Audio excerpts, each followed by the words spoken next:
नमस्कार, आप देख रहे हैं डेन न्यूज खबरें आप तक। मैं हूं आपके साथ शारदा झा। आप तमाम दर्शकों का स्वागत है। बुलेटिन की शुरुआत से पहले मधुबनी की सृष्टि ने बिहार में किया कमाल। कॉमर्स में 94.2% अंक लाकर पाया तीसरा रैंक। सीए बनने का सपना।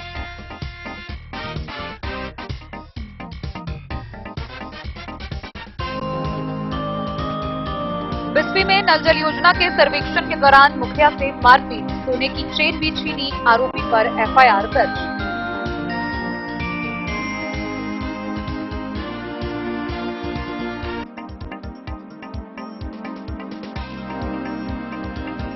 जिलाधिकारी की अध्यक्षता में जिला राजस्व समन्वय समिति की हुई बैठक। सीओ कुटौना ओवरऑल प्रदर्शन में प्रथम। बाबूबरही, बिस्फी और रेहका का रहा सबसे खराब प्रदर्शन।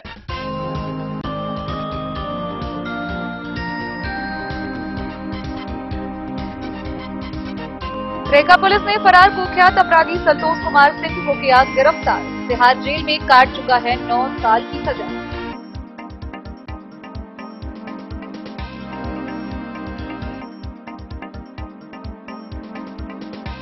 बेनीपट्टी के बिरौली में 6 दिवसीय धरना शुरू। ग्रामीणों ने स्कूल की दुर्दशा के खिलाफ जताया विरोध।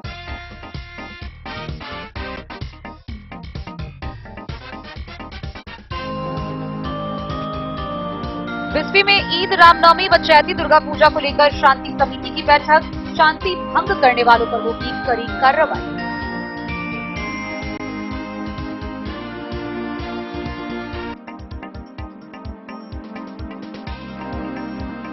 हरलाखी के खेत में शव मिलने से दहशत। आंख निकाली, प्राइवेट पार्ट पर जख्म के निशान। आक्रोशित ग्रामीणों ने एनएच जाम कर किया प्रदर्शन।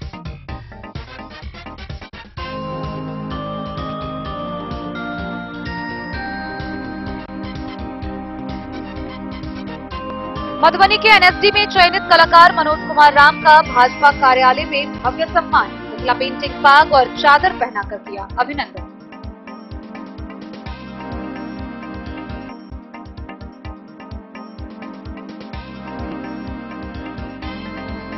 कांग्रेस नेता कन्हैया कुमार की पलायन रोको, नौकरी दो यात्रा 10वें दिन पहुंची मधुबनी। मिथिला पेंटिंग कलाकारों और खादी मजदूरों की उपेक्षा पर उठाए सवाल।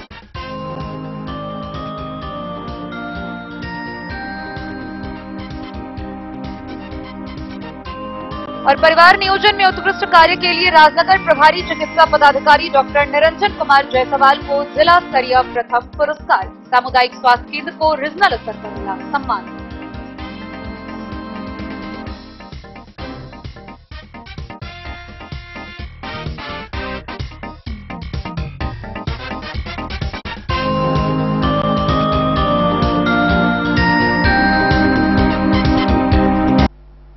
खबरें अब विस्तार से। बिहार बोर्ड द्वारा इंटरमीडिएट की वार्षिक परीक्षा का परिणाम जारी करते ही मधुबनी जिला में खुशी की लहर दौड़ गई। मधुबनी जिले के हजारों छात्र छात्राओं ने उत्कृष्ट प्रदर्शन किया है। गौरतलब हो कि मधुबनी जिला के वार्ड नंबर 25 निवासी व्यवसायी शिशिर पंजियार की पुत्री सृष्टि ने 94.2% अंक लाकर कॉमर्स फैकल्टी में पूरे बिहार में तीसरा स्थान प्राप्त किया है। सृष्टि के जिला टॉपर होने के साथ साथ बिहार के टॉप 3 में आने पर पूरे जिले में खुशी का माहौल है। मधुबनी के आरके कॉलेज की छात्रा सृष्टि ने 94.2% अंक के साथ बिहार में तीसरा स्थान प्राप्त किया है। सृष्टि कॉमर्स की छात्रा थी। सृष्टि के माता पिता ने कहा कि वह काफी लगनशील थी और कॉलेज के साथ साथ एक निजी कोचिंग संस्थान का भी सहयोग ले रही थी। वह आगे सीए की तैयारी करना चाहते हैं और सबों का आशीर्वाद रहा तो निश्चित ही सफलता हासिल करेंगी। इनके दादा प्रोफेसर शत्रुघ्न पंजियार महिला कॉलेज मधुबनी, पिता शिशिर पंजियार सुभाष चौक वार्ड 25 मधुबनी नगर निगम के निवासी हैं। आप देखना शुरू कर दिए हैं डेन न्यूज मधुबनी। मैं मोहम्मद अजहर हुसैन। बिहार बोर्ड इंटरमीडिएट की परीक्षा में 3rd रैंक लाकर जो है मधुबनी की बेटियां ने किया कमाल। हम जानने की कोशिश करते हैं जो आखिर ये 3rd रैंक लाई है, इनकी सफलता का आखिर राज क्या है। सबसे पहले डेन न्यूज मधुबनी में आपका स्वागत। Thank you. आपकी सफलता का राज किन्हें देना चाहेंगे? मेरा पूरा फैमिली और पवन सर और राजा सर जो पूरे टाइम गाइडलाइन दिए हैं, पूरे टाइम सपोर्ट किया उनको। आप कितनी घंटा जो है प्रिपरेशन कर रहे थे? कॉलेज अटेंड वीक में 2 से 3 बार और डेली का कोचिंग और सेल्फ स्टडी 4 to 5 hours आपका ड्रीम क्या है? To become chartered accountants. Charter accountant. आप जो पूरे बिहार में 3rd पोजीशन लाए, क्या आपको ये रिजल्ट आने से पहले कैसा महसूस हो रहा था? क्या लगता था जो हमारा ये पोजीशन आएगा? एक्चुअली एक्सपेक्टेड था और इतना हम लिख के आए थे, इतना सब कुछ करके आए थे तो लग रहा था। और पूरे टाइम सर का मोटिवेशन, फैमिली का कहना कि हाँ, तो ये एक्सपेक्टेड था, लेकिन जब पता चला तो बहुत खुशी हुआ। सबसे ज्यादा जो श्रेय जो है माता पिता के अलावा किन्हें आप देना चाहेंगे? पवन सर। पवन सर से। हाँ। पवन सर कैसा पढ़ाते? बहुत अच्छा पढ़ाते थे, बिजनेस स्टडीज, अकाउंट्स, एंटरप्रेन्योरशिप, और कभी कभार तो हिंदी के टीचर और इंग्लिश के टीचर को बुला देना, तो वो भी बहुत हेल्प किया। कब से पढ़ रहे थे सर के पास? 11th क्लास से ही, स्टार्टिंग से। कौन सा कॉलेज से थी? RK college Madhubani. RK college Madhubani. क्या कहना चाहेंगे जो लोग जो है बेटियों को बहुत पीछे रखना चाहते हैं, उन्हें क्या आप संदेश देना चाहेंगे? नहीं, ऐसी कोई बात नहीं है। एक्चुअली बेटे से ज़्यादा बेटी कर दिखाती है, तो आपको बस अपनी बेटी को समझना होता है, टाइम टू टाइम मोटिवेट करना होता है, उनके अप एंड डाउन में साथ देना होता है, तो वो चीज़ बहुत हेल्प करती है। तो कम नहीं समझना चाहिए बेटी को बेटे से। हम सृष्टि के जो है के सर से भी बात करेंगे, क्योंकि सर का भी अहम योगदान है सृष्टि के सफलता के में। सबसे पहले स्वागत है आपका। धन्यवाद सर। टीचर तो पढ़ाता सबको एक जैसा है, उसको तो इच्छा होता है कि उसका हर बच्चा टॉप करे, लेकिन जो बच्चा मेहनत करता है वो मुकाम पे जाता है। सृष्टि ने मेहनत किया, मुकाम पे गई। इसने RK कॉलेज, डिस्ट्रिक्ट और बिहार तीनों जगह इसका परचम है।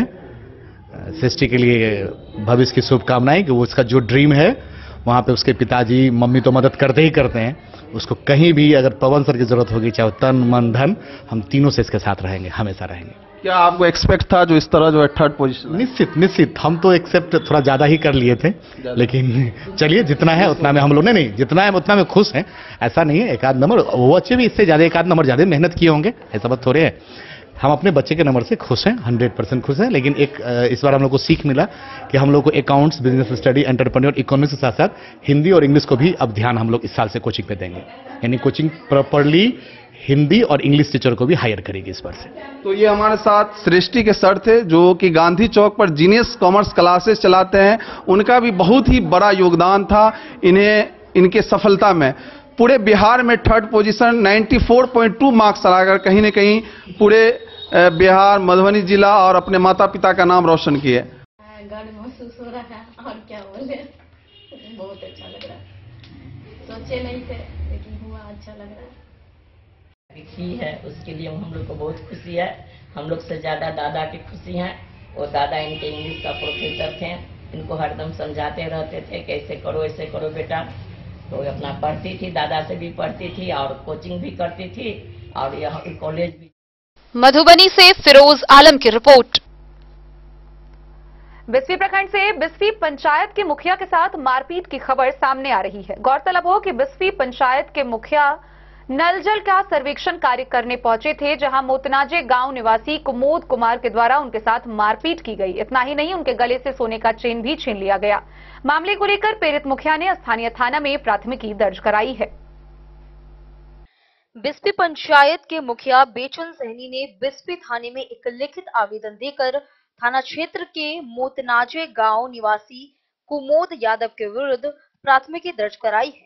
दिए गए आवेदन में कहा गया है कि पंचायत के वार्ड 12 में नल जल योजना से संबंधित सर्वेक्षण करने पहुंचे। इसी दौरान कुमोद यादव मेरे साथ गाली गलौज एवं मारपीट, धक्का मुक्की करने लगा और जमीन पर पटक दिया, साथ ही गले से सोने का चैन भी छीन लिया।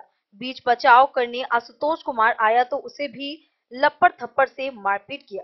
थानाध्यक्ष अविनाश कुमार ने बताया कि प्राथमिकी दर्ज कर आगे की कार्रवाई की जा रही है। बिस्फी से सत्यनारायण यादव की रिपोर्ट। मधुबनी समाहरणालय के सभागार में जिला पदाधिकारी अरविंद कुमार वर्मा की अध्यक्षता में जिला स्तरीय राज्य समन्वय समिति का बैठक किया गया। राजस्व समन्वय समिति की इस बैठक में ओवरऑल खुटौना सीओ का सबसे उत्कृष्ट प्रदर्शन रहा। वहीं बाबू बरही, बिस्फी और रेहका का खराब प्रदर्शन को देखते हुए जिला पदाधिकारी ने उसे ठीक करने के कई दिशा निर्देश निर्गत किए। जिलाधिकारी अरविंद कुमार वर्मा की अध्यक्षता में समाहरणालय स्थित सभा कक्ष में जिला राजस्व समन्वय समिति की समीक्षात्मक बैठक आयोजित की गई।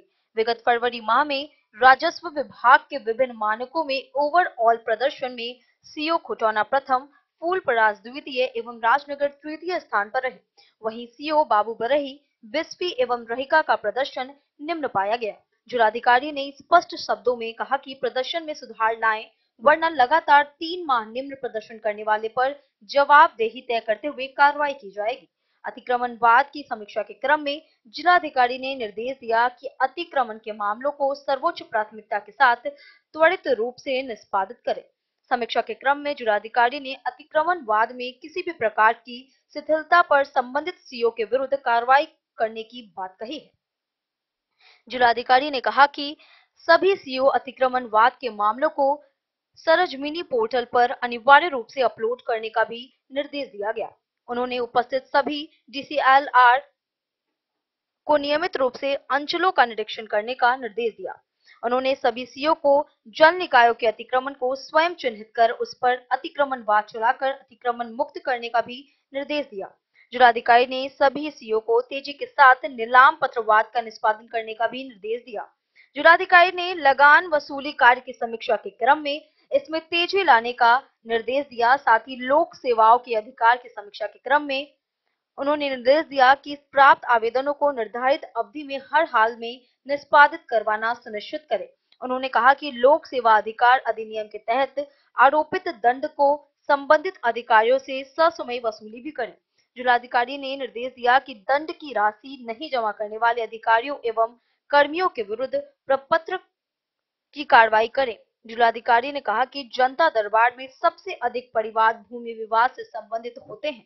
भूमि विवाद के समाधान के लिए थाना दिवस को उपयोगी बताते हुए उन्होंने कहा कि भूमि विवाद से जुड़े मामलों में अधिकतर मामलों को भूमि की मापी करवाकर निष्पादित किया जा सकता है। उन्होंने कहा कि भूमि विवाद के मामलों को सर्वोच्च प्राथमिकता के साथ ससमय निष्पादित करें। अभियान बसेरा 2 की समीक्षा के क्रम में जिलाधिकारी ने निर्देश दिया कि इसके तहत एक भी पात्र भूमिहीन छूटे नहीं, इसे हर हाल में सुनिश्चित करें। CWJC की समीक्षा के क्रम में DM ने निर्देश दिया कि न्यायालय संबंधी मामलों को पूरी गंभीरता से लेकर ससमय SOF तैयार कर ससमय ओत करें। उन्होंने कहा कि इसमें थोड़ी भी लापरवाही एवं शिथिलता बर्दाश्त नहीं की जाएगी।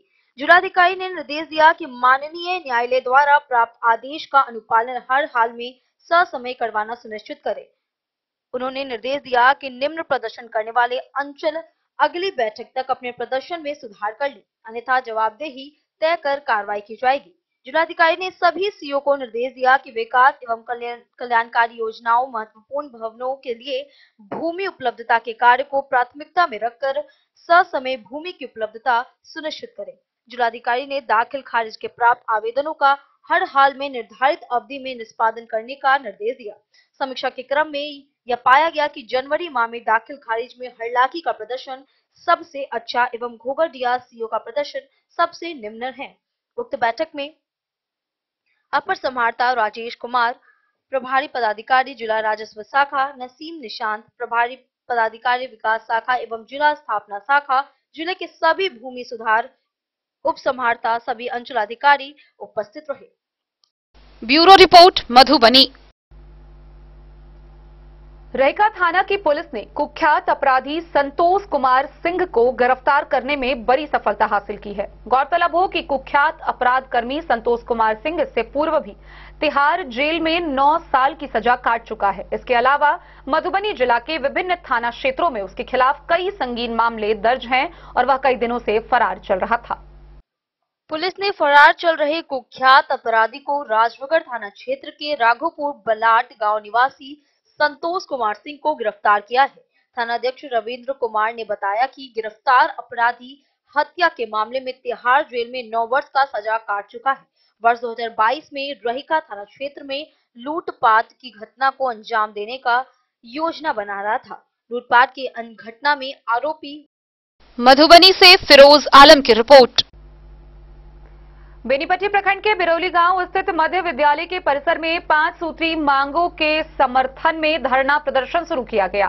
गौरतलब हो कि अवकाश प्राप्त प्राध्यापक डॉक्टर गंगा प्रसाद यादव के नेतृत्व में दर्जनों ग्रामीणों ने विद्यालय परिसर में प्रदर्शन शुरू किया है। उनका कहना है कि जिला शिक्षा पदाधिकारी व उनके अधीनस्थ विभाग के अधिकारियों की उदासीनता के कारण विद्यालय की व्यवस्था बिल्कुल बुरी तरह से चौपट हो चुकी है और ऐसे में इसका खामियाजा स्थानीय बच्चों को भुगतना पड़ रहा है। बेनीपट्टी प्रखंड के बिरौली गांव स्थित मध्य विद्यालय परिसर में 5 सूत्री मांगों को लेकर सोमवार को अवकाश प्राप्त प्राध्यापक डॉक्टर गंगा प्रसाद यादव के नेतृत्व में दर्जनों ग्रामीणों ने धरना दिया। अधिकारियों के खिलाफ नारेबाजी करते हुए 6 दिवसीय धरना की शुरुआत की गई। धरना कार्यक्रम को संबोधित करते हुए अवकाश प्राप्त प्राध्यापक सखकबीर बेसहारों का सहारा के सचिव डॉक्टर गंगा प्रसाद यादव ने कहा कि जिला शिक्षा पदाधिकारी एवं उनके अधीनस्थ पदाधिकारियों की संवेदनहीनता व कर्तव्य निष्ठा के प्रति घोर उदासीनता के कारण राजकीयकृत मध्य विद्यालय बिरौली की दुर्दशा एवं उसमें अध्ययनशील छात्रों के जीवन के साथ खिलवाड़ किए जाने तथा सरकारी धन के गोलमाल के विरुद्ध विद्यालय बचाओ बच्चों को पढ़ाओ अभियान के तहत चरणबद्ध आंदोलन शुरू किया गया है। पहले चरण में 6 दिनों तक लगातार धरना जारी रहेगा। उसके बाद भी व्यवस्था में सुधार नहीं हो पाया तो आगामी 21 से 26 अप्रैल तक अनशन किया जाएगा और उसके बाद भी समुचित कार्रवाई की पहल नहीं हुई तो 19 मई को विद्यालय के सभी कक्षाओं में तालाबंदी कर गांव में 4 योग्य शिक्षकों के द्वारा सड़क पर कक्षा संचालन शुरू कराया जाएगा। ग्रामीणों की मांगों में विद्यालय को उच्च एवं +2 उच्चतर माध्यमिक विद्यालय में उत्क्रमित करने, विद्यालय में अविलंब 4 शिक्षकों की पद स्थापना करने, विद्यालय के बीच मैदान में घटिया सामग्रियों से अर्धनिर्मित भवन को हटाकर विद्यालय के उत्तरी दिशा की ओर करीब 60 से 70 वर्ष पूर्व बने भवन के स्थान पर एक भूकंपरोधी 2 मंजिला भवन का निर्माण कराने, पूर्व प्रभारी प्रधान शिक्षिका द्वारा व्यक्तिगत अपने नाम से निकाले गए राशि को ब्याज सहित अविलंब वसूल किए जाने व डीईओ के अधीनस्थ सभी संबंधित पदाधिकारियों के विरुद्ध न्यायिक जांच कराकर दोषी के विरुद्ध कठोर कार्रवाई करने की मांगे शामिल थी। मौके पर उपेंद्र पासवान, जीवच यादव, रामाशीष ठाकुर, आनंद मोहन कुमार, दीपांशु कुमार समेत अन्य लोग भी मौजूद रहे। बेनीपट्टी से विनोद कुमार की रिपोर्ट। बिस्फी प्रखंड के औसी थाना परिसर में ईद, रामनवमी व चैती दुर्गा पूजा को देखते हुए शांति समिति की बैठक का आयोजन किया गया। इस बैठक के दौरान सीईओ व औसी के थानाध्यक्ष विकास कुमार उपस्थित रहे। मौके पर आपसी भाईचारे के साथ सभी पर्व त्योहार मनाने की अपील की गई। इसके साथ ही यह भी बताया गया कि उपद्रव मचाने वालों पर पुलिस की पैनी नजर है। सौहार्दपूर्ण वातावरण में ईद, रामनवमी एवं चैती दुर्गा पूजा मनाने को लेकर औसी थाना परिसर में सीईओ संतोष कुमार सिंह एवं थानाध्यक्ष विकास कुमार की संयुक्त अध्यक्षता में शांति समिति की बैठक आयोजित की गई। बैठक में थाना क्षेत्र के जनप्रतिनिधियों एवं राजनीतिक दलों तथा सामाजिक कार्यकर्ता सहित बुद्धिजीवी वर्ग के लोगों ने भाग लिया। थानाध्यक्ष विकास कुमार ने कहा कि पवित्र रमजान के महीने का पर्व ईद आपसी भाईचारे का पर्व है। गले से गले मिलकर सौहार्दपूर्ण वातावरण में इस पर्व को मनाएं। सीईओ संतोष कुमार सिंह ने कहा कि पर्व के अवसर पर शांति बनाए रखने की जिम्मेदारी हम सबों की है। शांति भंग करने वालों के ऊपर कड़ी कार्रवाई की जाएगी। कहा कि झूठी अफवाह से लोग बचें, साथ ही विधि व्यवस्था बनाए रखने में प्रशासन को सहयोग करें। उन्होंने कहा कि किसी गांव या चौक चौराहे पर सांप्रदायिक सौहार्द बिगाड़ने की योजना यदि कोई बना रहा हो तो इसकी जानकारी प्रशासन को तुरंत दे। बैठक में मोहम्मद इमरान, सुशील सहनी, ललित सिंह तथा अन्य लोग। बिस्फी से सत्यनारायण यादव की रिपोर्ट। खबरों का सिलसिला जारी रहेगा। जल्द ही लौटेंगे एक छोटे से ब्रेक के बाद। आप बने रहिए हमारे साथ। मधुबनी इस शादी सीजन सिर्फ हमारे साथ खरीदे और पाए 100% एक्सचेंज वैल्यू। आप सोने, चांदी या हीरे के आभूषणों की तलाश में हैं तो हमारे ज्वेलरी शॉप में मिलेंगे आपको हर तरह के आभूषण बेहद किफायती दामों पर। हर अवसर के लिए आभूषण आपके बजट में। लाल बाबू प्रसाद एंड सन्स, संकट चौक, बैंक ऑफ इंडिया के बगल में, मधुबनी। नए और शानदार स्टॉक के साथ अब हर रिश्ते को करे और भी सुंदर। लाल बाबू प्रसाद एंड सन्स, संकट चौक, बैंक ऑफ इंडिया के बगल में, मधुबनी। हमारे सभी गोल्ड ज्वेलरी शॉप पर HUID है मौजूद।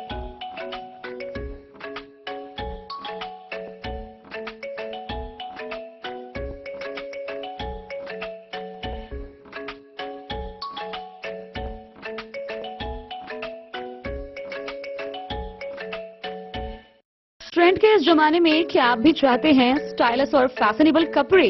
क्या आप अपने लुक को अपग्रेड करना चाहते हैं? अगर हाँ, तो आज ही आए Bombay fashion readymade sari showroom. हमारे पास पुरुषों, महिलाओं और बच्चों के लिए है नए से नए फैशन ट्रेंड में कपड़े और एक्सेसरीज का लार्ज कलेक्शन। आपके बजट और हर अवसर के लिए खास, चाहे काम के लिए हो नए आउटफिट की तलाश या पार्टी के लिए ड्रेस या किसी खास अवसर के लिए सूट, सलवार और साड़ी, हमारे पास है हर एक ब्रांड।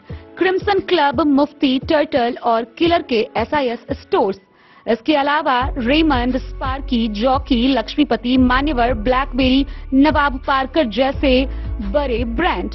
तो देर किस बात की, आज ही आए बॉम्बे फैशन साड़ी एवं रेडीमेड शोरूम। हमारा पता है महिला कॉलेज रोड, मधुबनी।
लाल बाबू ज्वेलर। हरलाखी थाना क्षेत्र के फुलहर गांव में सड़क से दूर एक खेत में शव मिलने का मामला सामने आया है। गौरतलब हो कि शव की दुर्दशा इस प्रकार थी कि जिसने भी उस शव को देखा वो वहीं खड़ा स्तब्ध रह गया। मृतक की पहचान फुलहर गांव निवासी 40 वर्षीय धर्मवीर मुखिया के रूप में की गई है। अहले सुबह कुशवाहा चौक के समीप सड़क से दूर खेत में उनका शव बरामद किया गया। शव में से एक आंख निकाल ली गई थी। प्राइवेट पार्ट पर कई जख्म के निशान थे। किसने उनकी हत्या कर शव को फेंका, इस बाबत लोगों का आक्रोश गहराता जा रहा है। वहीं इस घटना के संदर्भ में आक्रोशित लोगों ने NH 227 जाम कर विरोधपूर्ण प्रदर्शन किया। हरलाखी थाना क्षेत्र अंतर्गत फुलहर गांव में मंगलवार की अहले सुबह कुशवाहा चौक के निकट सड़क से दूर खेत से शव मिलते ही इलाके में सनसनी फैल गई। शव देखने के बाद प्रतीत हुआ जैसे बेरहमी से पिटाई के बाद खेत में घसीट कर हत्या की गई हो। मृतक की पहचान फुलहर गांव निवासी करीब 40 वर्षीय धर्मवीर मुखिया के रूप में हुई है।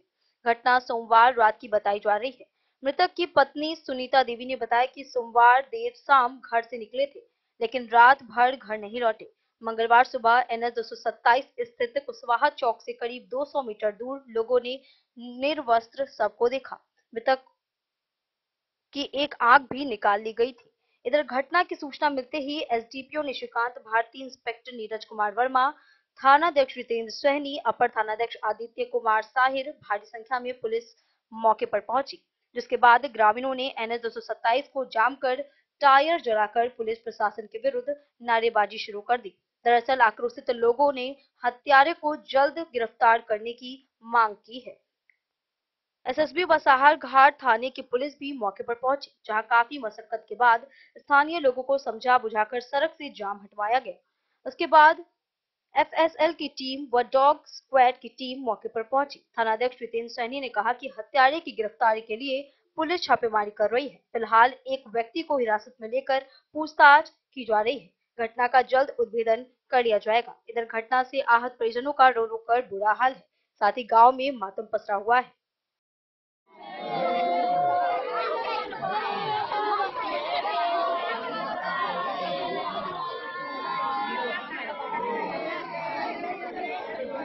क्या घटना हुई? जी, ये घटना फुलहर पंचायत के अंतर्गत फुलहर गांव में हुआ है। आप पश्चिम की ओर देख रहे हैं कि SSB कैंप है और पूरब के ओर एक बड़ी आबादी है। उस बीच में कुछ खाली जगह है जो खेतीहर जमीन है। उस जमीन में रात्रि के समय में घटना घटी है और ये धर्मवीर मुखिया हैं। ये शरीर से तो बहुत मजबूत थे, लेकिन ऐसा प्रतीत हो रहा है कि इनको मर्डर करने में किसी एक व्यक्ति का हाथ नहीं होगा, इसमें 2, 4, 5 लोग संलिप्त हो सकते हैं। विशेष प्रशासन को अपने स्तर से जांच करने की विषय है। हम लोग प्रशासन से मांग करते हैं ग्राम पंचायत राज फुलहर के द्वारा कि व्यवस्थित रूप से जांच विधि सम्मत हो और जो अपराधी हैं उनको पकड़ करके उनके ऊपर कानूनी कार्रवाई हो। कानूनी कार्रवाई होना आवश्यक है, इसलिए आवश्यक है क्योंकि अपराध पर नियंत्रण किया जा सके इस व्यवस्था के माध्यम से। क्या उसका शादी हो चुका था? उसका हाँ, शादी शुदा लड़का थे, धर्मवीर मुखिया। कितना बाल बच्चा है? 4 बाल बच्चे हैं इनको जी। 3 लड़का है, 1 लड़की है। अच्छा, लड़का का शादी हो चुका है? नहीं, लड़का अभी अनमैरिड है और अभी वो लोग बालिक नहीं है, नाबालिग है। अब संलिप्त कौन है, कैसे है, इसके बारे में तो जांच से पहले कुछ भी कहना मुनासिब नहीं होगा और भरोसा है प्रशासन के ऊपर कि जांच के बाद जो अपराधी होंगे वो गिरफ्त में आ जाएंगे। अपना परिचय दीजिए। मैं रंजीत कुमार, मुखिया प्रतिनिधि ग्राम पंचायत राज फुलहर। हरलाखी से संजय राउत की रिपोर्ट। एनएसडी में चयनित कलाकार मनोज कुमार राम का मधुबनी के भाजपा कार्यालय में अभिनंदन समारोह का आयोजन किया गया। इस मौके पर उन्हें मिथिला पेंटिंग पाग व दुपट्टा से सम्मानित किया गया। भारतीय जनता पार्टी जिला कार्यालय के सभागार में जिलाध्यक्ष प्रभांशु झा की अध्यक्षता में राष्ट्रीय नाट्य विद्यालय एनएसडी नई दिल्ली संस्कृति मंत्रालय के द्वारा मधुबनी नगर बस स्टैंड निवासी वार्ड नंबर 23 के मनोज कुमार राम को राष्ट्रीय स्तर पर एनएसडी में चयनित होने पर भाजपा कार्यालय में मिथिला पेंटिंग और पाग चादर पहनाकर स्वागत और अभिनंदन किया गया। इस अवसर पर जिला अध्यक्ष प्रभांशु झा ने कहा कि प्रधानमंत्री नरेंद्र मोदी के लोकल पर वोकल कार्यक्रम के तहत स्थानीय कलाकारों को सम्मानित किया जाना गर्व और खुशी की बात है। इस प्रतिभा सम्मान समारोह में निवर्तमान जिला महामंत्री देवेंद्र कुमार यादव, जिला मीडिया प्रभारी मनोज कुमार मुन्ना, जिला महामंत्री सुबोध कुमार चौधरी, रंजीत यादव समेत कई कार्यकर्ता शामिल हुए। मधुबनी से फिरोज आलम की रिपोर्ट। कांग्रेस नेता कन्हैया कुमार की दिल्ली से निकली पलायन रोको नौकरी दो यात्रा 10वें दिन मधुबनी पहुंची। इस यात्रा के दौरान जहां उन्होंने विभिन्न जगहों पर रुककर लोगों से मुखातिब हुए, वहीं प्रेस वार्ता भी की। इस दौरान मुख्य रूप से मिथिला पेंटिंग के कलाकार, खादी के कलाकारों के उपेक्षा पर सवाल उठाए गए। मंगलवार को भितिहरवा गांधी आश्रम से शुरू होकर पलायन रोको नौकरी दो पदयात्रा 10वें दिन मधुबनी पहुंची। 8:30 बजे सुबह झंडोत्तोलन के बाद मधुबनी के निधि चौक से शुरू होकर पदयात्रा कांग्रेस कार्यालय, गौशाला चौक, राठी चौक सहित शहर के विभिन्न चौक चौराहों से गुजरी। पदयात्रा में अलग अलग प्रभावित वर्ग के नौजवानों, किसान, मजदूरों ने यात्रा को समर्थन देते हुए पद यात्रा में हिस्सा लिया और बिहार में सम्मान के साथ रोजगार के मुद्दे को उठाया। गौशाला चौक के पास हुई प्रेस कॉन्फ्रेंस में मैथिली पेंटिंग कलाकार जूली झा ने प्रेस वार्ता में मिथिला पेंटिंग के कलाकारों की अनदेखी का मुद्दा उठाते हुए कहा कि मिथिला पेंटिंग ने दुनिया भर में अपनी पहचान बनाई है, लेकिन मधुबनी में इसके अधिकतर कलाकार उपेक्षित है। खादी ग्रामोद्योग के मजदूर अरुण कुमार चौधरी ने बताया कि मधुबनी की विश्व प्रसिद्ध खादी उद्योग सरकार द्वारा उपेक्षा की शिकार है, जबकि खादी उद्योग के शुरू होने से स्थानीय स्तर पर हजारों बुनकरों को रोजगार मिल सकता है। प्रेस कॉन्फ्रेंस में कन्हैया कुमार ने कहा कि यह यात्रा बिहार के तमाम युवाओं को मंच देगा जो बिहार में सम्मान के साथ रोजगार की आशा करते हैं। प्रेस कॉन्फ्रेंस के बाद कन्हैया कुमार बेनीपट्टी के दहला गांव में होली के दिन एक परिवार में 4 बच्चियों की डूबकर हुई मृत्यु से शोकाकुल परिवार से मिलने पहुंचे। परिवार के लोग इस घटना के बाद स्थानीय पुलिस प्रशासन, अस्पताल और जनप्रतिनिधि की अमानवीय उपेक्षा से आहत थे। पलायन रोको नौकरी दो पदयात्रा में शामिल नेताओं ने मस्जिद चौक पर नुक्कड़ सभा को संबोधित किया। इसके बाद यात्रा सहरसा के लिए बढ़ गई। पदयात्रा में ब्रिजेश पांडे, एनएसयूआई के प्रदेश अध्यक्ष सूरज यादव, जिला अध्यक्ष मनोज मिश्रा, पेंटिंग सेना भर्ती के अविराज सिंह, हलचल सिंह, विवेक कुमार, मृत्युंजय मौर्य, मुरारी कुमार, तौहीद बेग, अभिनव पांडे, अजय किसोपट्टा समेत कई लोग शामिल थे। और आप सब देख ही रहे हैं कि सड़क पे चल रहे सभी पत्रकार साथियों का, कैमरा पर्सन का, इलेक्ट्रॉनिक मीडिया, प्रिंट मीडिया और डिजिटल मीडिया के सभी पत्रकार बंधुओं का, हमारी बहनों का स्वागत करते हैं। आपको धन्यवाद देते हैं कि आप सब लोगों ने इस यात्रा को कवर किया है। इस यात्रा के संबंध में हम आपसे 2-3 बात करेंगे। और फिर आपके जो प्रश्न होंगे एक एक करके आपके प्रश्नों का जवाब देंगे। उससे पूर्व हम धन्यवाद देते हैं मिथिला पेंटिंग की, मधुबनी पेंटिंग की कलाकार यहाँ मौजूद हैं और खादी ग्रामोद्योग से जुड़े हुए हमारे साथी यहाँ मौजूद हैं। उनका वो यहाँ आए और इस मंच से अपनी बात को रखा। दरअसल यात्रा का उद्देश्य यही है। यात्रा कई बार प्रेम में और कई बार जोश में लोग कह देते हैं कि कांग्रेस पार्टी या किसी व्यक्ति से जो है इस यात्रा को जोड़ देते हैं, लेकिन दरअसल ये यात्रा आप अगर कवर कर रहे होंगे तो देखा होगा, इस यात्रा का नेतृत्व बेरोजगारी से प्रभावित नौजवान कर रहे हैं। आगे आगे सबसे आगे तिरंगा झंडा लेकर के भारत माता की जय कहते हुए वो नौजवान चल रहे हैं जो पेंडिंग भर्ती से प्रताड़ित है। पेंडिंग भर्ती कहने का मतलब ये है कि अग्निपथ योजना से पहले जो सामान्य प्रक्रिया थी जवानों की भर्ती की, वो निकली और ये वो विद्यार्थी हैं जिनका सिलेक्शन हुआ, मतलब फिजिकल हुआ, मेडिकल हुआ और इनका ज्वाइनिंग लेटर नहीं आया रिजल्ट आ जाने के बावजूद। ऐसे 1.5 लाख से ज्यादा नौजवान हैं, वही लोग इसको नेतृत्व करके चल रहे हैं। और कांग्रेस पार्टी का स्टूडेंट विंग NSY के अध्यक्ष यहाँ मौजूद हैं और यूथ कांग्रेस के अध्यक्ष भी रहते हैं, उनके जिला अध्यक्ष, ब्लॉक अध्यक्ष। तो ये स्टूडेंट विंग और यूथ विंग जो है इस यात्रा को कोऑर्डिनेट कर रही है, नेतृत्व कर रही है, उनके साथ मिलकर के चल रही है। समझ बिल्कुल साफ है कि ये यात्रा एक मंच बने जहां बिहार के जो लोग हैं उनकी जो समस्याएं हैं उस समस्या को वो आकर के रख सकें, इस यात्रा से जुड़ सकें और आप तमाम लोगों के माध्यम से सरकार तक अपनी बात पहुंचा सकें। यात्रा जब 16 तारीख को इतिहरवा से शुरू हुई तो अलग अलग दिन पेंडिंग भर्ती के लोगों ने प्रेस कॉन्फ्रेंस किया, चीनी मिल के मजदूरों ने प्रेस कॉन्फ्रेंस किया, पलायन से प्रभावित नौजवानों ने प्रेस कॉन्फ्रेंस किया, पेपर लीक से प्रभावित विद्यार्थियों ने प्रेस कॉन्फ्रेंस किया, ऑटो चालक संघ की महिलाओं ने प्रेस कॉन्फ्रेंस किया और आज आपके शहर में मधुबनी में हमारी बहन और जो मिथिला पेंटिंग से जुड़ी हुई है और खादी ग्रामोद्योग की जो समस्या है उसको जो है इस मंच से उठा रही है। तो कुल मिलाकर के आप ये समझ सकते हैं कि ये यात्रा वह मंच बनने की कोशिश है, एक प्रयास है। जैसे आजादी के पूर्व देश को आजाद कराने के लिए कांग्रेस पार्टी संघर्ष का एक मंच बनी, जो लोग आजादी चाहते थे उस मंच से जुड़े। ये यात्रा भी एक मंच बने बिहार के नौजवानों का और वो अपनी समस्या यहाँ उठा सके।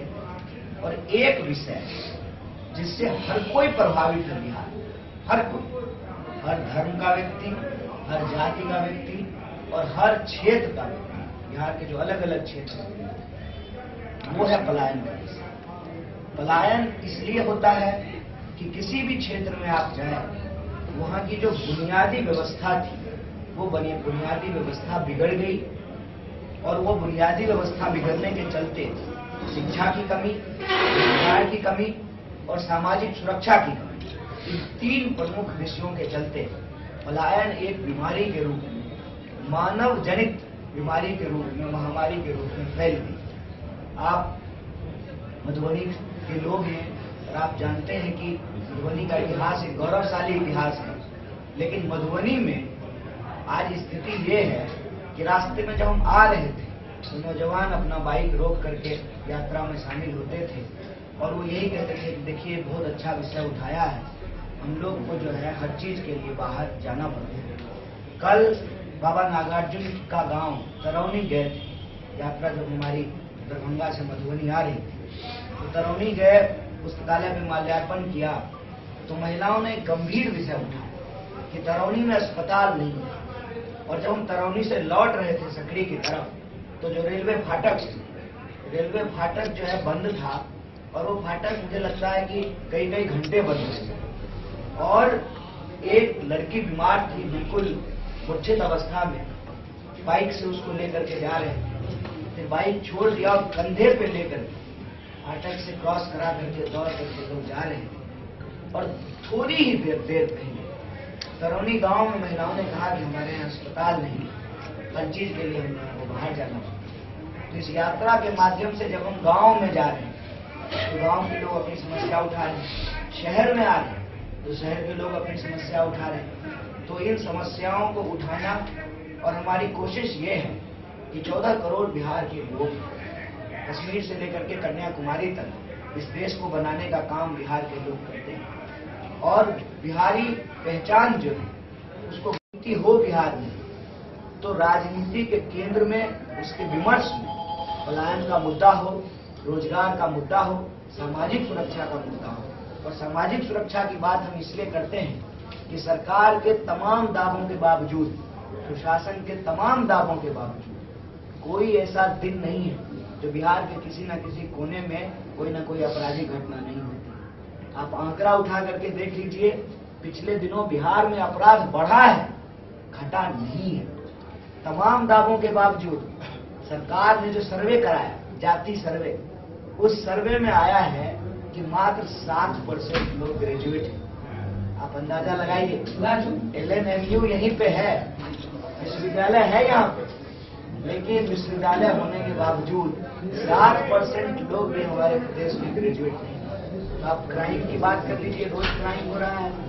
आप जो है शिक्षा की बात कर लीजिए, उच्च शिक्षा जो है लोगों को नहीं मिल रही है। आप स्वास्थ्य व्यवस्था की बात कर लीजिए, अभी हम आपको तरौनी के लोग किस तरीके से जाते हैं दूसरे जगह इलाज कराने के लिए, या आप एक बार DMCH चले जाइए।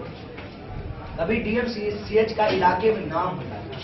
अभी DMCH की स्थिति ये है कि आए दिन जो है हॉस्टल में सांप निकल रहा है, हॉस्टल रहने लायक नहीं है। प्रशासन कह चुका है कि हॉस्टल कभी भी गिर सकता है और गिर रहा है। तो ऐसी हालत में लोग वहाँ मेडिकल करने को विवश हैं।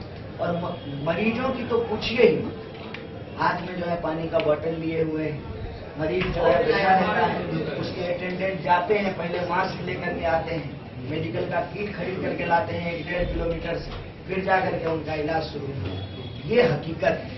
तो ये जो बिहार का गौरवशाली इतिहास है और वर्तमान की जो हकीकत है, उसमें जमीन आसमान का। और जब तक हम वर्तमान को बदलेंगे नहीं, तब तक हमारा भविष्य बेहतर नहीं होगा।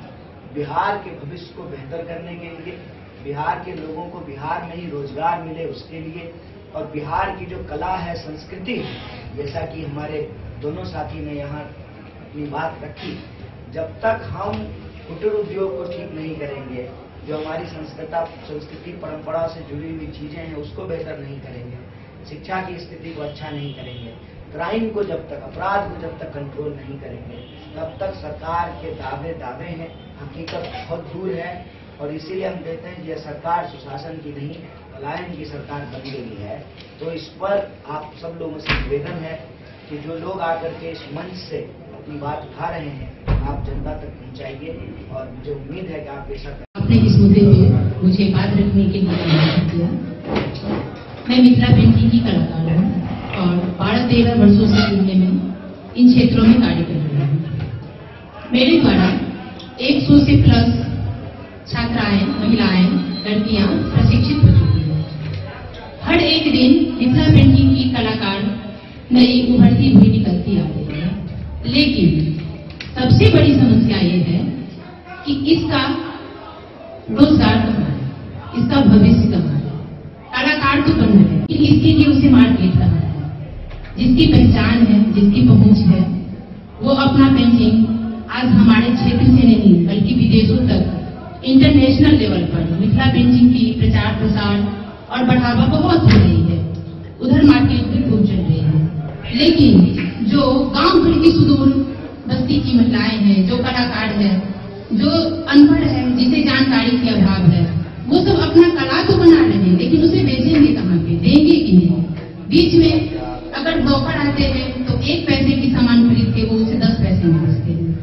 तो अनुरोध है हमारी कि ऐसे कलाकार को ऐसा क्षेत्र मिले, प्लेटफॉर्म मिले, ऐसा कोई ऑडिटोरियम बने हमारे मधुबनी क्षेत्र में, बिहार में, जो हर एक कलाकार अपनी कृतियां बनाकर वहाँ प्रेजेंट करे और उन्हें उचित मूल्य पाए। रोजगार तो मुश्किल है क्योंकि हर एक घर में 5 कलाकार है।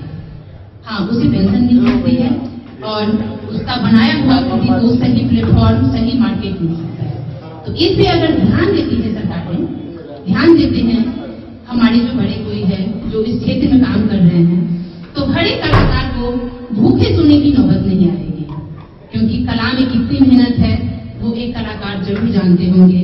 कितनी बारीकी से काम करते हैं और उसे एक पैसे में कोई खरीद कर ले जाते हैं और वो घर पे रखने को मजबूर है या फिर उसे कम दाम में बेचने पे मजबूर है, क्योंकि रोजी रोटी चला रही है। उसके कला करने के सिवा कोई दूसरा रोजगार नहीं है, उसका प्रोफेशन नहीं है, तो वो क्या कर सकते हैं। अरुण कुमार चौधरी, मधुबनी जिला खादी ग्राम उद्योग संघ के अभी मनोनीत सदस्य हैं। मैं वरिष्ठ खादी कर्मी रह चुका हूँ। खादी ग्राम उद्योग मधुबनी का नाम पूरे विश्व स्तर पर प्राप्त था। आज के तारीख में भारत सरकार या राज्य सरकार के उपेक्षा के कारण पूरे चरखा करखा कत्ती बुनकरों का रोजगार पूर्णतः ठप है। मुनासिब कहना लग रहा है कि 100% बंद हो चुका है, क्योंकि कपास रुई की मुहैया पहले खादी ग्राम उद्योग आयोग के तहत की जाती थी, जो खादी ग्राम उद्योग आयोग ध्यान नहीं देती है इसको, जबकि कुटीर उद्योग में आती है और एक एक गांव की महिला कत्ती बुनकर हर घर में चरखा चलाया करती थी। आज चरखा बंद हो चुका है। अभी भी यदि इस कुटीर उद्योग को चालू किया जाए, सरकारी उपेक्षा न हो, सहयोग किया जाए, तो ये गांधी जी की स्थापना की हुई संस्था निश्चित रूप से लाखों लोगों को मधुबनी के लोगों को हर गांव में रोजगार 6 महीने के अंदर उपलब्ध करा सकती है। मैं चाहता हूँ कि आज शुभ दिन है जो आप लोग इतने समारोह में इतने लोगों ने अटेंड किया, लेकिन समारोह का केंद्र बिंदु कन्हैया जी है। कन्हैया जी ने ऐसे सवाल को उठाए हैं जो सवाल लोग जानता भी था, लेकिन कोई आदमी इसको उठाया नहीं। और कांग्रेस पार्टी के राहुल गांधी ने इस सवाल को उठाया, समझा और समझा तो कहा कि किसके माध्यम से ये समाज में ये सारी चीजें आ जाए ताकि लोकतंत्र की रक्षा हो सके। लोकतंत्र में ये जरूरी नहीं है कि सत्ता से कोई काम हो जाता है, पक्ष विपक्ष रहता है, लेकिन हम लोग सुसुप्ता अवस्था में पहले जो जग रहा था, इनके आते ही सारे बिहार में एक नई ज्योति आया है, प्रकाश आया है। हम समझते हैं कि बिहार को अच्छा दिन आने वाला है, इसलिए ऐसे नौजवान हमारे प्रदेश में हमारे देश की समस्या का सुलझाना और गांव गांव जाना या घर घर संवाद भेजना, लोगों को सचेत करना और सरकार को सचेत करना, ये काम कर रहे हैं। इसलिए मैं समझता हूँ कि आप लोग भी आए, इस बात को हम आकर्षण का केंद्र बिंदु बनाएंगे और हम लोग इसलिए है खुशी कि ये बिहार को एक बहुत बड़ा लाभ मिल गया जो सदा प्रकाश करने का काम करता है। बढ़ रही है और महंगाई जब बढ़। Bureau report Madhubani. राजनगर के सामुदायिक स्वास्थ्य केंद्र के प्रभारी चिकित्सा पदाधिकारी डॉक्टर निरंजन जायसवाल को मधुबनी जिला में परिवार नियोजन के लिए उत्कृष्ट कार्य करने के लिए जिला स्तर पर प्रथम पुरस्कार से सम्मानित किया गया है। इसके साथ ही राजनगर के सामुदायिक स्वास्थ्य केंद्र को रीजनल स्तर पर सम्मानित किया गया। सोमवार को राजनगर सामुदायिक स्वास्थ्य केंद्र के प्रभारी चिकित्सा पदाधिकारी को दरभंगा कमिश्नरी क्षेत्रीय अपर निदेशक डॉक्टर सच्चिदानंद सिंह स्वास्थ्य विभाग दरभंगा द्वारा जिले में फैमिली प्लानिंग में उत्कृष्ट कार्यों के लिए सामुदायिक स्वास्थ्य केंद्र राजनगर के प्रभारी चिकित्सा पदाधिकारी डॉक्टर निरंजन कुमार जायसवाल को परिवार नियोजन में उत्कृष्ट कार्य के लिए जिला स्तरीय प्रथम पुरस्कार से नवाजा गया। फैमिली प्लानिंग पीपीएस में उत्कृष्ट प्रदर्शन के लिए रीजनल लेवल पर सीएचसी राजनगर को सम्मानित किया गया। साथ ही सीएचसी की एएनएम सुशीला लकड़ा को पीपीआई यूसीडी के लिए और एएनएम अंतरा इंजेक्शन के लिए सम्मानित किया गया। डेन न्यूज के लिए राजनगर से अजहर हुसैन की रिपोर्ट। बेनीपट्टी अनुमंडल कार्यालय में जनसुराज की अनुमंडल स्तरीय बैठक का आयोजन किया गया, जिसमें सैकड़ों कार्यकर्ता शामिल हुए। बैठक की अध्यक्षता कर रहे जिला प्रभारी मोहम्मद फतेह ने बताया कि आगामी 11 अप्रैल को पटना में प्रस्तावित जनसुराज की महारैली में हजारों की संख्या में लोग यहां से भाग लें। पटना गांधी मैदान में 11 अप्रैल 2025 को प्रस्तावित जनसुराज महारैली की सफलता विषय पर बेनीपट्टी अनुमंडल स्तरीय बैठक अनुमंडल कार्यालय बेनीपट्टी में हुई। मधुबनी जिला प्रभारी मोहम्मद फतेह ने महारैली की सफलता विषय पर विस्तार से बताया। उन्होंने प्रखंड स्तर पर बहुसंख्यक लोगों की उपस्थिति पटना सुनिश्चित कराने का आग्रह वहां मौजूद लोगों से किया। मधवापुर प्रखंड के पूर्व प्रमुख सहजन स्वराज नेता रत्नेश्वर ठाकुर ने प्रखंड व पंचायत स्तर पर बैठक कर अभी से महारैली की सफलता की तैयारी शुरू करने की अपील कार्यकर्ताओं से की। कार्यक्रम की अध्यक्षता हरेराम ठाकुर ने की। रामानंद यादव, कृष्णा कुमारी, सुरेंद्र ठाकुर, अतुल ठाकुर, प्रेम कुमार मंडल, मोहम्मद मुस्तफा, रणधीर झा, अशोक ठाकुर, नागेंद्र यादव, मेरे झा ने अपने विचार रखे। गाँव से स्थानीय स्तर पर जे कार्यकर्ता छी अहाँ कोन सवारी कतेक आदमी संग जाइ छी से अंचल अनुमंडल जिला में रिपोर्टिंग करू। तुरंत 2 से 3 दिन के अंदर बस नंबर, गाड़ी नंबर, वही पर लीडर के वही के जत्था के संगे कौन नेता रहता, इनका नाम, मोबाइल नंबर, गाड़ी नंबर, गाड़ी ऑनर के नंबर, ओकर अकाउंट नंबर, ठीक है। अहाँ के ई काम सब फॉरवर्ड कर देल जेतै, एडवांस वही गाड़ी वाला के देते, ठीक बात। और जो लीडर रहता उनका जवाबदेही है संभावित सूची अनुमानित खर्च जहाँ रिपोर्टिंग कर दियो जिला मंडल प्रखंड के यही हमारा अनुमानित खर्च है, ये हमारे लीडर जवाबदेह है, ठीक है।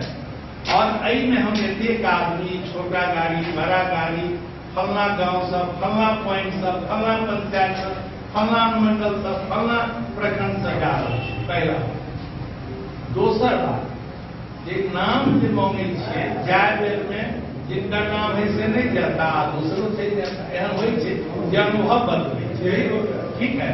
यही लग जे लीडर वही में रहता वही लीडर के जवाबदेही, 5 आदमी के जवाबदेही लीजिए तो 5 आदमी false reporting false reporting Prashant ji बुझे जहाँ 10 लाख कहे तहाँ कते लऽ जेबै से प्रशांत जी के सूचना।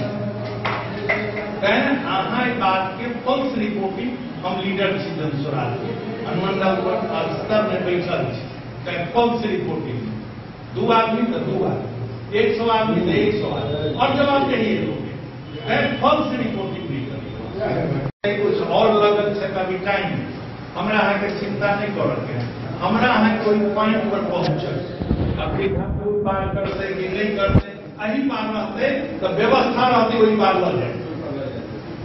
चिंता नहीं करो, वहां तक तो पहुंची होती गापुर, वही के बाद सोचल जाते जहाँ केना गांधी मैदान पहुंचे तावे पर भी। न्यूज के लिए मधवापुर से एसके दीपक की रिपोर्ट। खबरों का सिलसिला जारी रहेगा, जल्द ही लौटेंगे एक छोटे से ब्रेक के बाद। आप बने रहिए हमारे साथ।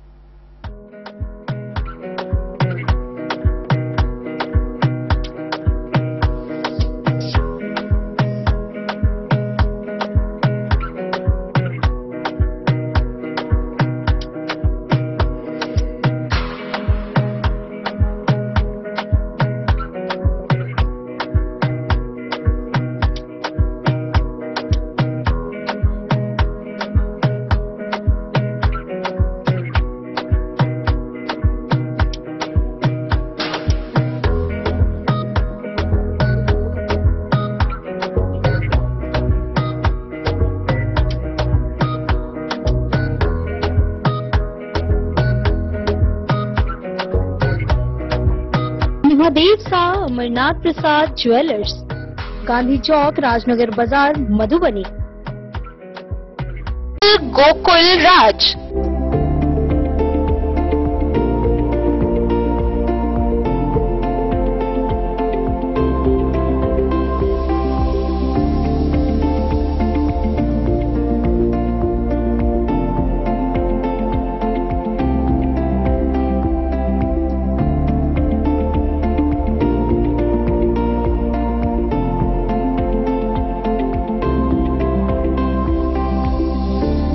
शहर के भीड़ भाड़ से दूर शांति और सुकून से भरे वातावरण में मधुबनी शहर के लहरियागंज वार्ड नंबर 1 में पूरे मिथिलांचल क्षेत्र का सबसे भव्य होटल होटल गोकुल राज 4 मंजिला इमारत की इस होटल में है 4 बड़े बड़े बैंकेट हॉल, रिंग सेरेमनी, शादी, मीटिंग या पार्टी, हर एक आयोजन के लिए अलग से हॉल की व्यवस्था।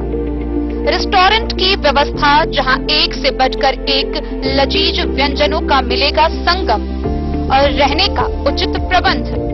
Suite room, AC room, non AC room से सुसज्जित होटल, जहां लिफ्ट की भी है व्यवस्था, पार्किंग का पूरा इंतजाम। तो आइए और इस जिंदगी में खुशियों से भरी यादें शामिल करिए। होटल गोकुल राज मधुबनी में आप लोगों का स्वागत है। होटल गोकुल राज, लहरियागंज, वार्ड नंबर 1, मधुबनी। आनंद मिशन विद्यापीठ शिक्षा के क्षेत्र में एक नया आयाम अब छोटे बच्चों के लिए भी आधुनिक सुविधाओं के साथ उपलब्ध। विवेकानंद मिशन विद्यापीठ जूनियर, जहां क्लास प्री नर्सरी से 5th स्टैंडर्ड तक के बच्चों का एडमिशन प्रारंभ है। अगर आप भी चाहते हैं अपने बच्चों का शिक्षा के क्षेत्र में बेहतर विकास, तो विवेकानंद मिशन विद्यापीठ जूनियर है आपके लिए तैयार। 2.5 से 10 वर्षों के बच्चों के लिए आपको मिलेगा आधुनिक सुविधाओं के साथ एक बेहतर शिक्षा का माहौल। सीबीएसई बेस्ड करिकुलम सिलेबस के साथ साथ स्टूडेंट्स होंगे art and craft, game and sports और कल्चरल एक्टिविटीज में अव्वल। इंग्लिश मीडियम के माहौल के बीच स्टूडेंट्स बनेंगे स्मार्ट, जहां किताबी ज्ञान के साथ साथ हर क्षेत्र में स्टूडेंट्स होंगे अवेयर। हॉबीज और इंटरेस्ट को मिलेगी प्राथमिकता। तो आइए और अपने बच्चों के बेहतर भविष्य के लिए आज ही नामांकन करवाइए। विवेकानंद मिशन विद्यापीठ जूनियर, हमारा पता है तिरहुत कॉलोनी, नगर परिषद। Bihar state progressive electric workers union के बैनर तले जयनगर में बैठक का आयोजन किया गया। इस बैठक में बिजली विभाग के अधीन कार्यरत मानव बल के साथ आयोजित इस बैठक के दौरान आगामी 27 मार्च को पटना में 21 सूत्री मांगों को लेकर प्रस्तावित कार्यक्रम में पहुंचने की अपील की गई। जयनगर के कमला रोड स्थित राम जानकी मंदिर प्रांगण में मंगलवार को Bihar state progressive electric works union के बैनर तले जिलाध्यक्ष पवन कुमार यादव की अध्यक्षता में आयोजित की गई। बैठक में उपाध्यक्ष विजय कुमार यादव, सचिव दिलीप कुमार, वीरेंद्र कुमार, संतोष कुमार सिंह, प्रदीप कुमार शाह, अब्दुल जब्बार, प्रमोद कुमार यादव, ईद मोहम्मद, मुकेश चौधरी, राम इकबाल यादव, अनिल कुमार पासवान, अरुण कुमार महतो समेत अन्य लोग मौजूद थे। जिलाध्यक्ष पवन कुमार यादव ने कहा कि 21 सूत्री मांगों को लेकर 27 मार्च को पटना में आयोजित होने वाले कार्यक्रम की तैयारी को लेकर बिजली विभाग के अधीन कार्यरत मानव बल के साथ आवश्यक बैठक की गई। उन्होंने कहा कि हमारी प्रमुख मांग हमारे हित की मांग है। इन्हीं मांगों को लेकर पटना में 1 दिवसीय धरना प्रदर्शन किया जाएगा। प्रमुख मांगों में मानव बल को एजेंसी से मुक्त किया जाए, बिजली विभाग द्वारा मानव बल कर्मियों को अलग से दैनिक मजदूरी निर्धारित करे, इसके अलावे मानव बल कर्मियों की सेवा अवधि 60 वर्ष किया जाए। बोनस अधिनियम के तहत मानव बल एवं अन्य पात्र कामगारों को ससमय बोनस का भुगतान किया जाना चाहिए। पूर्व में संघर्षों से हटाए मानव बल कर्मियों को वापस काम देने, अन्य कंपनियों की तरह मानव बलों को वर्दी मुहैया कराया जाना चाहिए। पुरानी पेंशन योजना को लागू करने समेत अन्य मांग शामिल है। डे न्यूज के लिए जयनगर से मोहम्मद अली की रिपोर्ट। बिहार बोर्ड के इंटरमीडिएट का रिजल्ट जारी होते ही जिले भर में खुशी की लहर देखने को मिल रही है। विभिन्न विद्यालय व शिक्षण संस्थानों से खबरें सामने आ रही है। इसी कड़ी में मधुबनी के गांधी चौक बाजार स्थित एम कुमार कोचिंग संस्थान से खबर सामने आई है, जहां 40 से अधिक छात्र छात्राओं ने बिहार बोर्ड इंटरमीडिएट की वार्षिक परीक्षा में 360 से अधिक अंक प्राप्त किए हैं। छात्र छात्रा समेत कोचिंग के निदेशक में इस बात की खुशी है। मधुबनी जिले के गांधी चौक स्थित एम कुमार के छात्रों ने इंटर परीक्षा में बेहतरीन सफलता हासिल कर संस्थान का नाम रोशन किया है। संस्थान के निदेशक एम कुमार ने बताया कि सानिया खातून ने गणित में 96 अंक के साथ कुल 423 अंक प्राप्त किए। शशि कुमार ने गणित में 83 अंक के साथ कुल 378 अंक, स्नेहा कुमारी ने गणित में 76 अंक के साथ कुल 368 अंक और विकास कुमार मुखिया ने गणित में 75 अंक के साथ कुल 360 अंक हासिल किए। संस्थान के कुल 40 छात्रों ने 360 से अधिक अंक प्राप्त कर प्रथम श्रेणी में सफलता हासिल की। निदेशक एम कुमार ने छात्रों और शिक्षकों की मेहनत को इस उपलब्धि का श्रेय दिया और कहा कि यह परिणाम विद्यार्थियों की लगन और शिक्षकों के समर्पण का प्रमाण है। उन्होंने छात्रों के उज्जवल भविष्य की कामना करते हुए उन्हें बधाई दी। डेन न्यूज के लिए राजनगर से अजहर हुसैन की रिपोर्ट। कलवाही प्रखंड के लोहा चौक स्थित ग्रामीण बैंक परिसर में पिक पॉक स्मार्ट गैरेज राज एजेंसी का शुभारंभ हुआ। इसका उद्घाटन प्रमुख सोनी देवी व प्रमुख प्रतिनिधि राजेश कुमार यादव ने संयुक्त रूप से किया। कलवाही के लोहा चौक पर ग्रामीण बैंक परिसर में पिक पॉक स्मार्ट गैरेज राज एजेंसी का उद्घाटन बेनीपट्टी प्रमुख सोनी देवी व प्रमुख प्रतिनिधि राजेश कुमार यादव, पंचायत मुरेट के पूर्व मुखियापति निभास राय ने फीता काट कर किया। उद्घाटन के मौके पर सैकड़ों स्थानीय लोग पहुंचे थे। पिक पॉक एजेंसी के प्रोपराइटर राकेश कुमार राय है। राज एजेंसी पिक पॉक स्मार्ट गैरेज में सभी तरह के 2 व्हीलर गाड़ी का सर्विस मात्र 99 से शुरू की गई है। इस स्मार्ट गैरेज में सभी 2 व्हीलर गाड़ियों की इंश्योरेंस बनाने की सुविधा भी है। एजेंसी के प्रोपराइटर राकेश कुमार राय ने बताया कि सड़क पर वाहन चलते चलते खराब हो जाने पर उस स्थल पर पहुंचकर यहां के ट्रेड हैंड मिस्त्री द्वारा ठीक करने की सुविधा भी स्मार्ट गैरेज के द्वारा दी गई है। उन्होंने बताया कि यह इंडिया की पहली कंपनी है जो स्पेयर पार्ट्स पर लिखित गारंटी के साथ 10% की डिस्काउंट भी।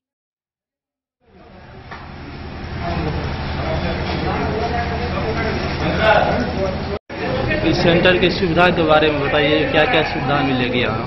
सबसे पहले तो यहाँ राकेश जी को बहुत बहुत धन्यवाद, जिनके द्वारा हमें यहाँ आने का मौका मिला। ये मधुबनी जिला का पहला सेंटर है और यहाँ सभी बाइक, चाहे 2 व्हीलर का इलेक्ट्रिक बाइक हो या आईसी इंजन हो, सभी की सर्विस की जाएगी। साथ ही एक छत के नीचे service, insurance, pollution, engine work और road side assistance, pick and drop सारी सुविधा दी जाएगी। हमारा जो सर्विस स्टार्ट है वो ओनली 99 से सर्विस स्टार्ट होती है। साथ ही कस्टमर को हम एएमसी की सुविधा देते हैं जो 1 साल में 4 सर्विस प्रोवाइड करवाते हैं। उसके साथ 4 वॉशिंग। अगर उनकी गाड़ी कहीं 5 किलोमीटर के रेंज में खराब हो जाती है तो फ्री ऑफ कॉस्ट हमारा मैकेनिक जाएगा, सर्विस करके आएगा, उसका कोई कॉस्ट नहीं लिया जाएगा। ओनली स्पेयर पार्ट्स की पेमेंट होगी। हमारे यहाँ जितने भी मैकेनिक होंगे वो कंपनी द्वारा वेल ट्रेंड मैकेनिक होंगे। जो कंपनी का ट्रेनिंग सेंटर पटना में है वहीं से ट्रेनिंग दिया जाता है। और साथ ही साथ अगर किसी भी पार्ट्स में कोई प्रॉब्लम आ जाती है गाड़ी में लगाने के बाद तो हम उसकी एक सर्टेन वारंटी देते हैं, रिप्लेसमेंट वारंटी। अगर कोई भी पार्ट्स खराब हो जाती है तो उसे सीधा चेंज किया जाता है। साथ ही 10 डेज की सर्विस वारंटी मिलेगी। अगर कोई काम हमने किया है और उसमें प्रॉब्लम आ गई तो 10 दिन के अंदर फ्री ऑफ कॉस्ट वो काम हुआ दोबारा से। क्या नाम हुआ आपका? सर मेरा नाम रमन हुआ। मैं बिहार झारखंड सर्विस देखता हूँ पिपराटी हूँ। कलवाही से सरमोद लाल दास की रिपोर्ट। मधुबनी नगर थाना क्षेत्र से एक बड़ी खबर सामने आ रही है, जहां नगर थाना क्षेत्र के चभच्चा चौक पर यातायात सिपाही के साथ एक बदमाश ने मारपीट की। इस घटना में यातायात सिपाही गंभीर रूप से घायल हो गए, जिनका इलाज सदर अस्पताल में चल रहा है। वहीं बदमाश की पहचान मधुबनी शहर के आदर्श नगर कॉलोनी स्थित अभिषेक झा के रूप में की गई है, जिस पर आगे की कार्रवाई करते हुए न्यायिक हिरासत में भेज दिया गया है। मधुबनी नगर थाना क्षेत्र के चभच्चा चौक पर यातायात सिपाही के साथ एक बदमाश ने मारपीट की। मारपीट में वह सिपाही जख्मी हो गया। वहीं मारपीट की जानकारी नगर थाना को दी गई। सूचना मिलते ही नगर थाना के एसआई राकेश पासवान दलबल के साथ पहुंचे और बदमाश को अपने कब्जे में लेकर थाना पर ले आए। वहीं मारपीट में वह पुलिस वाला गंभीर रूप से घायल हो गया है, जिसका इलाज सदर अस्पताल में चल रहा है। यह मारपीट की घटना नगर थाना क्षेत्र के चभच्चा चौक पर यातायात थाना के सिपाही जितेंद्र कुमार के साथ हुई है। सिपाही जितेंद्र कुमार ने इस घटना को लेकर नगर थाना में अभिषेक झा के विरुद्ध मामला दर्ज कराया है। प्राथमिकी में सिपाही ने बताया कि वह ड्यूटी पर तैनात थे। इस दौरान वह आया और आईडी कार्ड मांगकर बदसलूकी करने लगा और रोकने पर मारपीट शुरू कर दी। मारपीट में गंभीर रूप से घायल हो गया। वहीं बदमाश को न्यायिक हिरासत में नगर थाना की पुलिस ने भेज दिया। गौरतलब हो कि बदमाश बेनीपट्टी थाना क्षेत्र के त्योंत गांव निवासी वशिष्ठ झा का पुत्र है। वर्तमान में नगर थाना क्षेत्र के आदर्श नगर कॉलोनी में रहता है। नगर थानाध्यक्ष सत्येंद्र कुमार ने बताया कि अभिषेक झा के विरुद्ध मामला दर्ज हुआ है। गिरफ्तारी भी हुई है, जहां न्यायिक हिरासत में भेज दिया गया। इधर सूत्रों ने बताया कि अभिषेक झा मानसिक रूप से कमजोर है, आए दिन मारपीट करते रहता है। हालांकि इसका इलाज भी निजी स्तर पर चल रहा है। मधुबनी से फिरोज आलम की रिपोर्ट। खजौली प्रखंड के हरदेव बनारस जनता कॉलेज की छात्रा रूबी कुमारी ने 467 अंक के साथ 93.4% अंक लाकर जिला के टॉप 3 में अपनी जगह बनाई है। यह परिणाम बिहार बोर्ड के इंटरमीडिएट का है। बिहार बोर्ड के द्वारा इंटरमीडिएट के वार्षिक परीक्षा परिणाम घोषित करते हुए जिले भर के विभिन्न क्षेत्रों से बच्चों के सफलता के उत्कृष्ट प्रदर्शन के परिणाम सामने आ रहे हैं। इस क्रम में मधुबनी जिला में कई बच्चों ने बहुत ही बेहतर अंक लाकर बिहार स्तर पर अपनी जगह बनाई है। खजौली प्रखंड के बेता ककरघट्टी पंचायत के कोठियाचक कजियाही गांव में एक महादलित परिवार की बेटी ने बिहार इंटरमीडिएट बोर्ड के कला संकाय की परीक्षा में जिला टॉप किया है। गौरतलब हो कि बेता ककरघट्टी पंचायत के कोठियाचक कजियाही गांव निवासी परीक्षण राम एवं मीना देवी की बेटी रूबी कुमारी 467 अंक के साथ 93.4% अंक लाकर जिला के टॉप 3 में अपनी जगह बनाई है। इससे न केवल अपने परिवार, कॉलेज व प्रखंड का नाम रोशन किया है, जबकि पूरे जिला का नाम रोशन किया है। पिता सूरत में सिलाई का काम करते हैं, माता गृहिणी है। रूबी ने अपनी प्रारंभिक पढ़ाई गांव के स्कूल से की। इंटरमीडिएट की पढ़ाई हरदेव बनारस जनता कॉलेज खजौली से की है। रूबी से पूछे जाने पर कहा कि वह आईपीएस बनकर देश की सेवा करना चाहती है। उसने सफलता का श्रेय अपने माता पिता के साथ कॉलेज के प्राध्यापक प्रोफेसर वैभव राम को दी है, जिनके सफल मार्गदर्शन से सफलता प्राप्त हुई है। वहीं उन्होंने कहा कि सफलता के लिए उन्होंने घर की कामकाज करने के साथ साथ लगन से पढ़ाई की। प्रतिदिन नियमित रूप से 10 से 12 घंटा तक स्वाध्याय करती थी। रूबी की इस सफलता पर बधाई देने वालों का तांता लगा हुआ है। रिजल्ट आई है तो उसमें तो जिला टॉपर बनी है, ये क्या खुशी जाहिर कर रही है? बहुत अच्छा फील हो रहा है मतलब रिजल्ट को लेकर। इतना खुशी है कि हम तो कह नहीं सकते, और माता पिता भी घर में बहुत खुश हैं। किस कॉलेज से पढ़ाई कर रही थी? HVJC खजौली। इस माने सफलता की जो अथी है सो किस श्रेय किसको दिया जाता है? मेरे गुरुजी हैं। कौन है? वैभव सर और माता पिता। वैभव सर कहाँ के? खजौली। आगे जाकर क्या करना चाहती है? IPS बनेगी जी। पिताजी क्या करते हैं? पिताजी बाहर रहते हैं, प्राइवेट जॉब। तो क्या करते हैं? कंपनी में। आप अपने रिजल्ट से कितना संतुष्ट हैं? जितना था उतना हो गया। क्या उम्मीद लेकर जब आप एग्जाम दिए तो क्या उम्मीद लेकर वहाँ से निकले थे? इतना था कि मतलब आगे बहुत अच्छा होगा, और यही था कि मतलब उनको बहुत खुशी हुआ। अच्छा, पठन कितना समय करती थी? यही 12-14 घंटे। 12-14। उसके बाद काम घर का? यही मम्मी को हेल्प करती थी घर में, और इसके अलावा पढ़ाई। पठन पाठन की जो आपकी जो आर्मी की तैयारी थी उसकी रूटीन क्या था? रूटीन यही है, मतलब कॉलेज आते थे पढ़ाई करने, और इसके बाद आते थे तो घर में अपना होमवर्क यही सब। अब जो आने वाले बच्चा है जो 11वीं 12वीं की में जाएगा, उन बच्चों को आप क्या कहना चाहते हो? किस तरह की वो तैयारी करे, वो आगे बढ़े, क्या अपना मंत्र देना चाहते हैं? मैं तो यही कहूँगी कि सबसे बेस्ट होता है अपना सेल्फ स्टडी में, और यही सबसे बेस्ट बच्चे को मतलब मजबूत बनाते हैं, और इसके बाद कोचिंग और स्कूल। यही आगे भविष्य में क्या बनकर क्या करना चाहते हैं आप? मुझे आगे चलकर IPS बनना है, ताकि कहाँ घर है? कोठियाचक कजियाही, वार्ड नंबर 6। किस पंचायत में? बेता पंचायत। पिताजी का नाम? श्री परीक्षण राम। माताजी का? वीना देवी। कितने भाई बहन हैं? 3 भाई बहन हैं, जिसमें 2 भाई और 1 बहन। आप बड़े हैं? बीच के।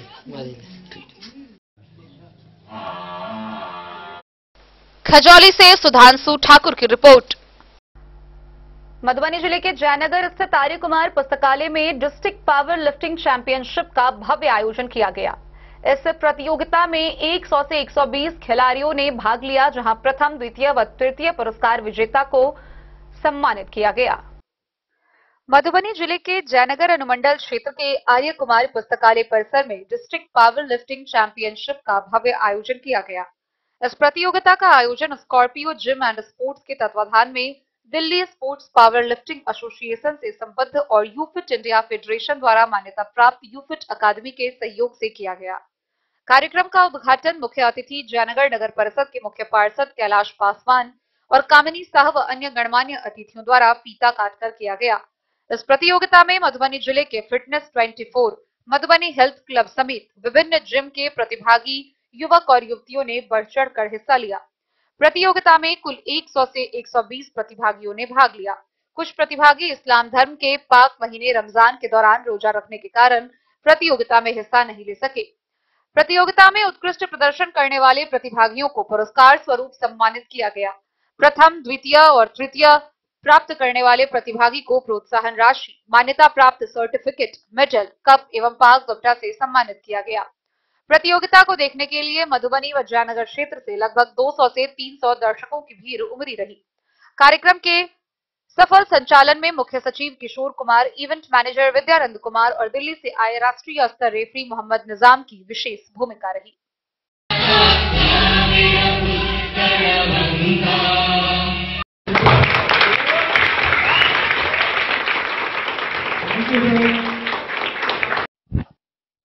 सबसे पहले तो परिचय दे दीजिए अपना बारी बारी करके।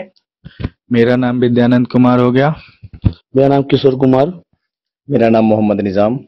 अच्छा, बीते दिनों जो डिस्ट्रिक्ट पावर लिफ्टिंग जयनगर में किया गया आप लोग के द्वारा चैंपियनशिप, तो उसमें क्या कैसे रहा? काफी अच्छा रहा। और उसमें जो है किस किस उम्र के लड़कों ने और कहाँ कहाँ के लोगों ने मतलब बीते दिनों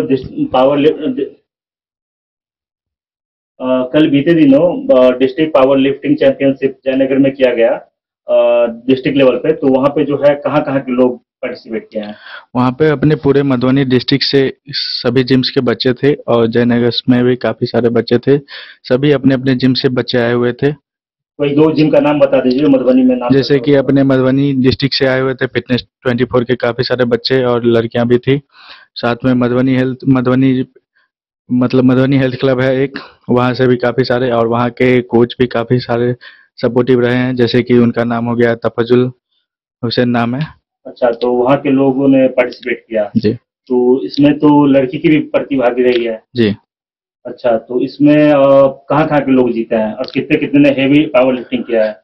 ये पावर लिफ्टिंग के अकॉर्डिंग इसमें कैश प्राइज रखे हुए थे और इसमें विनिंग प्राइज जो था कैश था, और विंग एक फॉर्मूला होता है जो पावर लिफ्टिंग्स में यूज करते हैं। इनके अकॉर्डिंग सभी के लिए विनिंग प्राइज रखे हुए थे। जैसे फर्स्ट प्राइज उनका था 2100 और सेकंड प्राइज था उनका 1500 और थर्ड प्राइज था 1100 और साथ में मेडल, सर्टिफिकेट्स और ट्रॉफीज थी। तो फर्स्ट प्राइज में लड़का जो है वो कितना वेट हेवी लिफ्टिंग में उठाया है और लड़कियां में कौन कौन है?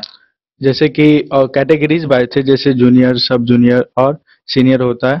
ठीक है, तीनों में विनिंग प्राइज थे, फर्स्ट सेकंड थर्ड, और सभी में वेट अकॉर्डिंग अलग अलग कैटेगरीज में वेट हैवी लिफ्ट थे। आप कुछ कह रहे थे? कहिए। हाँ, आप जो ना जैसे सर ने बोला ना कि वेट कैटेगरी, आपने पूछा कि कितने हैवी लिफ्ट मारा है, जैसे आपने पूछा, तो उसमें जो हैवी लिफ्ट जो स्ट्रॉन्ग में बनाना मारा सब जूनियर, जूनियर और सीनियर, तो एक 3 जने के नाम सर बताएंगे अभी।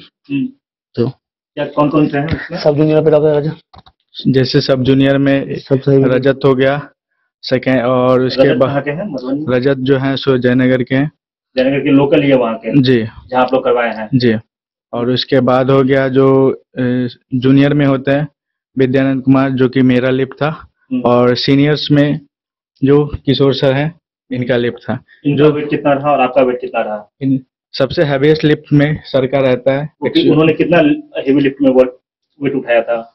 और ये गेम होता है पावर लिफ्टिंग, इसमें 3 तरह का गेम होता है। ठीक है, सबसे पहले मैं बता दूं कि इस गेम में 3 चीज होता है। जिम में जैसे डेडलिफ्ट हो गया एक, और बेंच प्रेस और स्क्वाट्स।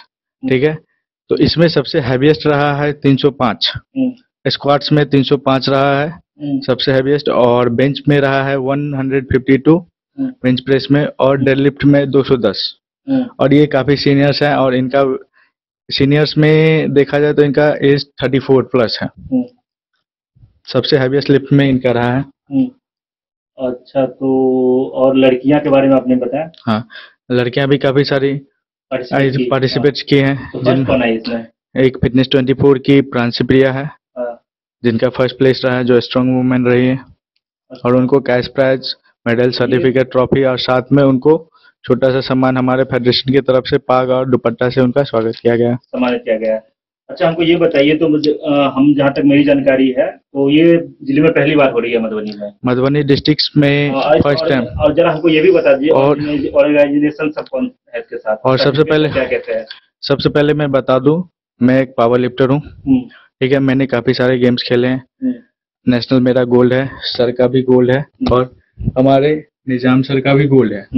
सब सारे नेशनल एथलीट हैं। अब इंटरनेशनल गेम्स के लिए प्रिपरेशन कर रहे हैं, ठीक है।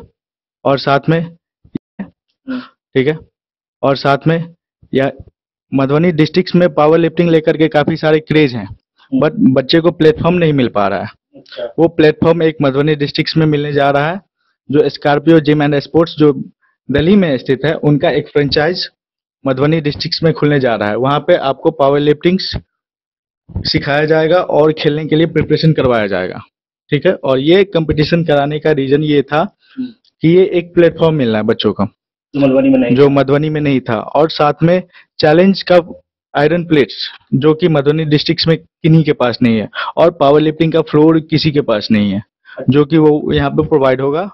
और ये गेम जैसे fit India, power lifting association, fit India और साथ में यू फिट एकेडमी होता है, जो एक फेडरेशन भी है, ठीक है। उसके बाद Delhi sports power lifting association है, उनसे जुड़ करके ये गेम करवाया गया था। सर्टिफिकेट जो दिया गया उसका क्या है? उसमें वो सारे अप्रूव्ड हैं, जो भी हैं, जो भी ये फेडरेशंस अप्रूव्ड हैं, दिल्ली के हैं।